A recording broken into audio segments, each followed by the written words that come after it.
buenas, gente de YouTube, aquí les habla Natalia y mi canal Tutoriales Natalia de Física y Matemática.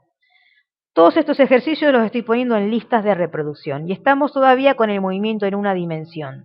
Quiero decirte que después que veas este tipo de ejercicios, vamos a estudiar el movimiento rectilíneo uniforme y el uniformemente variado, que son movimientos pues más sencillos que esto, realmente cálculos más sencillos que este, en el que en el movimiento rectilíneo uniforme la velocidad es constante, por eso es uniforme, y tenemos el movimiento variado, o sea, uniformemente variado, en el que la velocidad no es constante, pero va a ir aumentando o decreciendo su velocidad a una tasa que sí es constante, que en este caso es la aceleración. O sea, la velocidad va a ir aumentando en el tiempo con respecto a una aceleración, que esa aceleración sí va a ser constante, y la velocidad va a ir aumentando o disminuyendo dependiendo esa tasa de aceleración.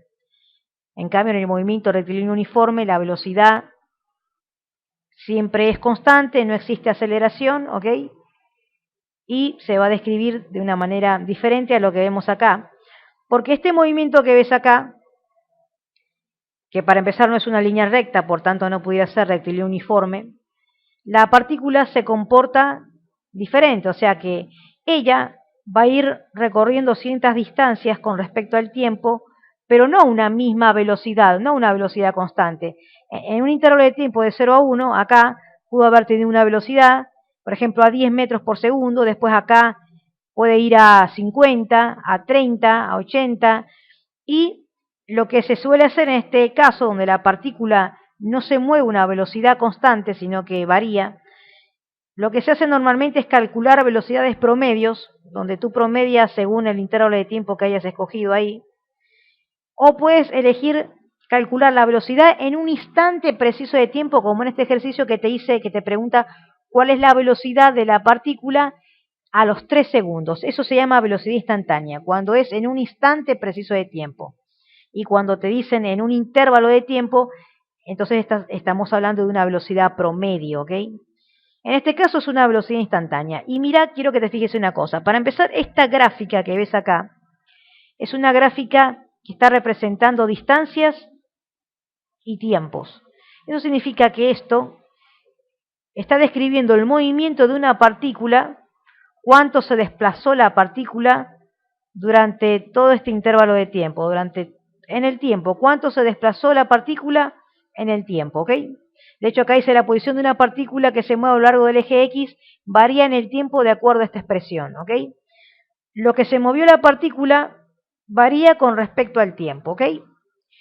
Y según el dibujo este, donde hay un punto que pasa una línea tangente a la curva es la función, la pendiente a la curva, la pendiente que se calcula de esta línea tangente que ves acá, la pendiente de esta línea tangente que se ve más clara, no es más que la velocidad instantánea. Eso lo explicamos en un ejercicio anterior.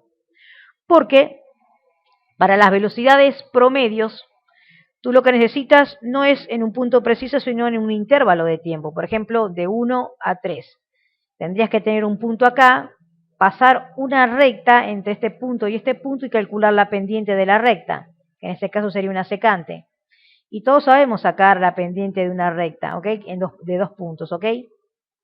¿Se acuerdan de la fórmula Y2 menos Y1 entre X2 menos X1? Bueno, y esa fórmula se parece mucho a esto que ves acá, que es digamos, el desplazamiento entre el tiempo, lo que se desplazó entre el intervalo de tiempo, ¿ok? Entonces, cuando tú tienes un punto aquí y un punto acá y puedes calcular la pendiente, estás hablando de velocidad promedio. Ahora, para que una velocidad promedio se transforme en velocidad instantánea, estos dos puntos tendrían que acercarse. Por ejemplo, este punto de acá tendría que acercarse lo más posible a este otro punto. De manera que el intervalo de tiempo de 1 a 3 se va a ir achicando cada vez más porque se están acercando o se están uniendo los dos puntos para converger en uno solo. En el momento que converge en uno solo, ya no se trata de una línea secante, sino de una línea tangente a un solo punto porque convergió en un solo punto. Pero el intervalo de tiempo, cuando se unieron los dos puntos, ya es cero, o por lo menos lo suficientemente cerca de cero, ¿ok?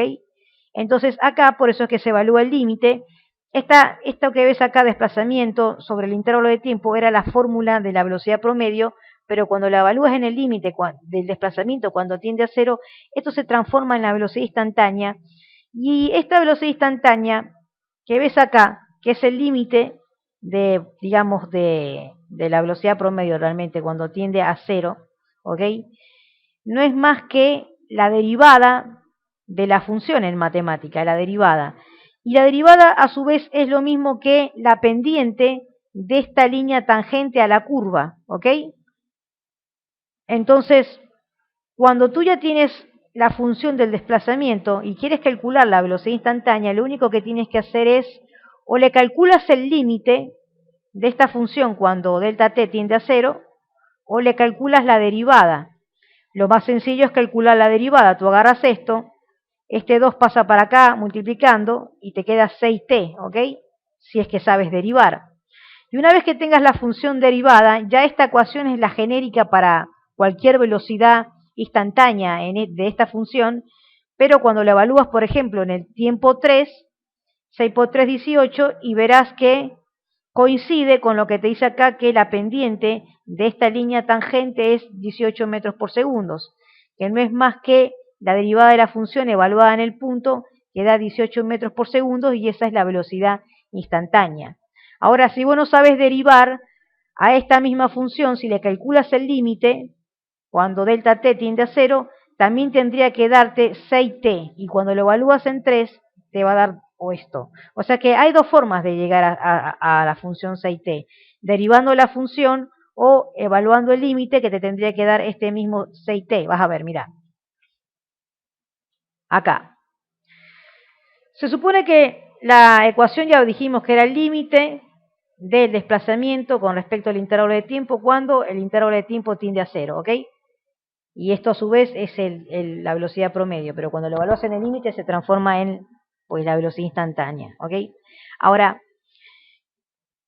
este delta X ya habíamos explicado en videos anteriores que es el desplazamiento, el cambio de posición de la partícula con respecto del tiempo. Por ejemplo, acá, esto está indicando realmente los tiempos, pero también puede indicar las posiciones, por ejemplo, la posición inicial y la final. La posición inicial tiene un tiempo inicial. En este caso, en este ejemplo que yo puse aquí, para que ustedes entiendan lo que voy a hacer a continuación, se supone que la partícula, yo puedo decir que estuvo a 1 segundo, ¿verdad? 1 segundo. Y para moverse a la posición final, pues dice que el tiempo final es de 3 segundos. Si yo estaba en la posición inicial cuando era 1 segundo y demoré este intervalo de tiempo, delta t, para llegar a 3 segundos, ¿cuánto tiempo me demoré? Estaba a 1 segundo, para llegar a 3 me demoré realmente 2. Eso sería muy sencillo si yo agarro el tiempo final y lo resto por el tiempo inicial para que me dé el intervalo de tiempo. 3 menos 2 son 2 segundos, ¿no? Tardé 2 segundos de ir de aquí para acá. Perfecto. Ya sabemos que delta t vale 2 segundos en este ejemplo. Ok. Ahora, de esta fórmula que tenés acá, que yo lo que hice simplemente fue restar tiempo final más tiempo inicial, yo puedo despejar TF y me queda que el intervalo de tiempo delta t más el tiempo inicial es igual a TF, como ves acá. ¿Ok? Si yo sumo el tiempo inicial, que es de 1 segundo, más el intervalo de tiempo que habíamos calculado que era 2, 1 más 2 es 3.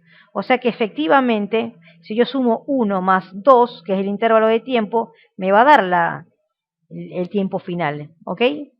Por eso es que acá, cuando ya habíamos dicho que el intervalo de tiempo es igual a TF menos TI, acá, para el cálculo a mí no me interesa poner TI, porque puede ser cualquier tiempo, el tiempo inicial puede ser cualquiera, y para simplificar los cálculos dejo t sola, pero tf sí la dejo, y cuando despejo me va a quedar t más delta t, o sea, este tiempo t inicial más un intervalo de tiempo me da el tiempo final. Una vez que yo tengo el tiempo final, puedo seguir a hacer lo siguiente. Acá, obviamente que yo estoy tratando acá de calcular el desplazamiento. Pero el desplazamiento, y dijimos que no era más que un cambio de posición, de la posición inicial y la final, ¿ok? Ahora, la posición final, si yo pongo, acá tenemos esto que está acá, es la ecuación del desplazamiento. Yo tendría que sustituir este tiempo por el tiempo final. Y el tiempo final dijimos que era t más delta t. Por eso es que acá, a esto, yo lo que estoy haciendo es sustituirle el t más el delta a esta misma ecuación. Y lo que me da es esto, lo que estoy desarrollando es este producto, ¿ok? Que es 3, lo dejo afuera, y t cuadrado más el doble producto del primero por el segundo, y este al cuadrado. Esto lo tenés que saber de matemática, ¿ok? Y acá simplemente multiplico propiedad distributiva y me da 3t al cuadrado, 2 por 3, 6t delta t, y 3 por esto me queda así, ¿verdad? Por otro lado, también tenemos que digamos, el desplazamiento ¿ok? Tenemos el desplazamiento inicial. Este desplazamiento inicial tampoco le vamos a poner TI ni nada, sino que X es igual a RT2, ¿verdad? Entonces, cuando yo resto la posición final menos la inicial, la posición final era esta, y la posición inicial era esta, lo único que hago es, este se va con este, y me queda esto que está acá. 3 delta t al cuadrado más 6t delta, ¿ok? Ya tenemos el desplazamiento. Entonces, al tener el desplazamiento, obviamente que en esta fórmula el desplazamiento era este, y dejo delta t como está, pero ya calculamos el desplazamiento, lo vimos acá que fue lo que calculamos. Y entonces, acá saco factor común con los delta. Si yo multiplico este por este me tiene que dar este al cuadrado, y si multiplico este por este me tiene que dar esto. O sea, lo saqué para poder cancelar este con este y que me quede esto solo acá. Ahora cuando yo sustituyo, para evaluar el límite acá en 0, lo único que me va a quedar es 6t. Y ya sabemos que 6t cuando lo evalúas en 3 segundos te da los 18 metros por segundo, ¿ok? Entonces esto yo te lo voy a dejar para que tú lo analices. Ya había explicado un ejercicio en un video anterior sobre esto, y esto es otro para que tú lo analices mucho mejor, ¿ok? Entonces, voy a saber que el desplazamiento no es más que un cambio de posición de la posición inicial a la final, y lo que se resta es primero la posición final menos la posición inicial. La posición inicial es esto, la misma función, y la posición final, porque acordate que cuando dijimos que el tiempo inicial iba a ser una t sola, entonces quiere decir que acá no va a ser una ti, sino que es la misma ecuación normal y corriente, la misma función. Pero en xf sí voy a sustituir el tiempo f, ¿ok?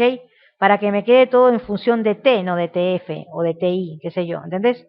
Entonces, acá simplemente estoy poniendo lo que me dio de xf menos la posición inicial, que es esta, y obviamente que cancelo con celo y me queda esto, ya tengo pues el desplazamiento. Y esto lo sustituyo acá, que es lo que hicimos aquí. Y este es el de la fórmula original, este que está acá, este es de delta t. Simplemente sacamos factor común para sacar este denominador y que quede esto nada más. Y después evalúo el límite cuando delta t tiende a 0, que es como decir 3 por 0 es 0, te queda 6t. Lo sustituís por los 3 segundos que te están pidiendo y te da 18 metros por segundo. Pero este resultado que te dio acá era lo mismo que en un principio hubieses hecho de simplemente derivar la función y te da los 6t. Así que sé que estos ejercicios son engorrosos, pero ahí te lo dejo, y te prometo que los demás ejercicios van a ser mucho más sencillos en cuanto a que no vas a necesitar saber mucho de matemática, de los límites, ni derivar y ese tipo de cosas. Es más sencillo, ¿ok? Menos mal que es más sencillo para ti.